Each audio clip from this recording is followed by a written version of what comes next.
نئے مالی سال کا وفاقی بجٹ آج پیش کیا جائے گا۔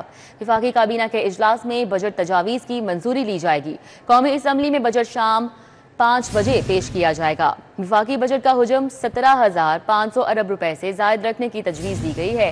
بجٹ خسارے کا تخمینہ 6,500 ارب روپے رکھے جانے کا امکان ہے۔ آئندہ بجٹ میں کئی اشیاء مہنگی ہونے کا بھی امکان ظاہر کیا جا رہا ہے۔ آئندہ بجٹ میں مقامی سطح پر تیار کی گئی گاڑیوں پر سیلز ٹیکس 18% کرنے کی تجویز ہے۔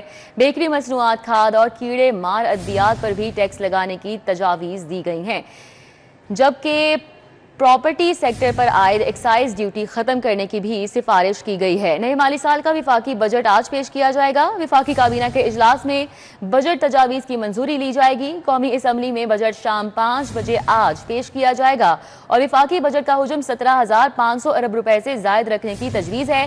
بجٹ خسارے کا تخمینہ 6,500 ارب روپے رکھے جانے کا امکان ظاہر کیا جا رہا ہے۔ آئندہ بجٹ میں کئی اشیاء مہنگی ہونے کا بھی امکان ہے اور آئندہ بجٹ میں مقامی سطح پر تیار کی گئی گاڑیوں پر سیلز ٹیکس 18% کرنے کی تجویز دی گئی ہے۔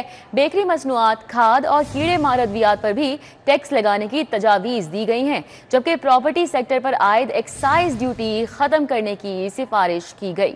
آج قومی اسمبلی میں بجٹ شام 5 بجے پیش کیا جائے گا۔ اس سے پہلے وفاقی کابینہ کا اجلاس ہوگا جس میں بجٹ تجاویز کی باقاعدہ منظوری دی جائے گی اور وفاقی بجٹ کا جو کل حجم ہے 17,500 ارب روپے سے زائد رکھنے کی تجویز دی گئی ہے۔ بجٹ خسارے کا تخمینہ 6,500 ارب روپے رکھے جانے کا امکان ہے اور آئندہ بجٹ میں کئی اشیاء مہنگی ہوں گی یہ بھی کہا جا رہا ہے، کیونکہ ٹیکسز لگیں گے۔ بیکری مصنوعات، کھاد اور کیڑے مار ادویات پر بھی ٹیکس لگانے کی تجاویز دی گئی ہیں۔